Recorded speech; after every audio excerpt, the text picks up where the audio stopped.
Welcome back to another lesson with me, Mr. B. We're reaching present times and the end of our lecture reading portion of the unit.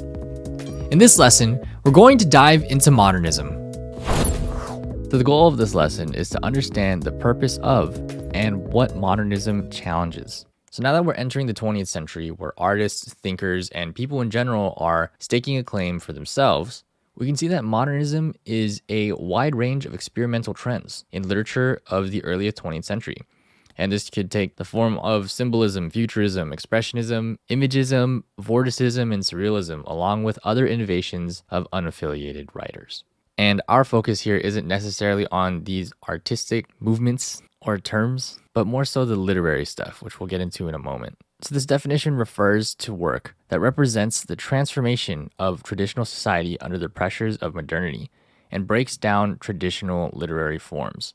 We're moving away from these very limiting and exclusive genres, pretty much the other genres of Puritanism, Enlightenment, Romanticism, Gothic literature, and Transcendentalism, kind of like we learned about in realism or naturalism, and breaking those down to make space for everybody, essentially. So modernism is criticizing the crass materialism of modernity through the emphasis on intellect and aesthetics, a wave that challenges the arts, religion, science, politics, and social conventions. Kind of like what I just mentioned, right? Challenging those traditional forms or rules that were created by other literary movements in order to create something new for everybody. So what does this all mean? As I explained earlier, authors and writers are becoming more diverse. And with this large wave of immigration that's happening, this influences the traditional writing and literary canon, because now we're getting stories for other people. One big idea that came from modernism is the concept of psychoanalysis. So if you had a chance to do the reading, you might have been confused by this section on psychoanalysis and what it means. By definition, it's a mode of interpretation and as a theory about language, identity, and subject to understand what's really going on. So really thinking about this idea to take a deeper dive into oneself, really looking at what makes you, you.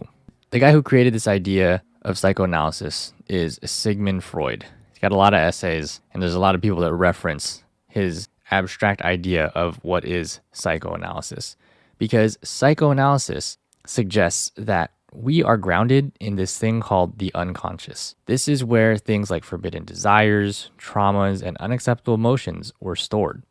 So when we analyze our own life with something like psychoanalysis, we consider how the event is shaped by our inner psyche or our inner consciousness, those inner thoughts, those feelings, dreams, desires, how our psychological state is affected by the things that we experience. So the reason this is huge for modernism is that because this idea of psychoanalysis created a space, especially for the LGBT community at that time, to enter literature, to carve out a space for them, to move away from this exclusive white male dominant narrative and create a space for themselves, essentially. Which brings us to the Harlem Renaissance.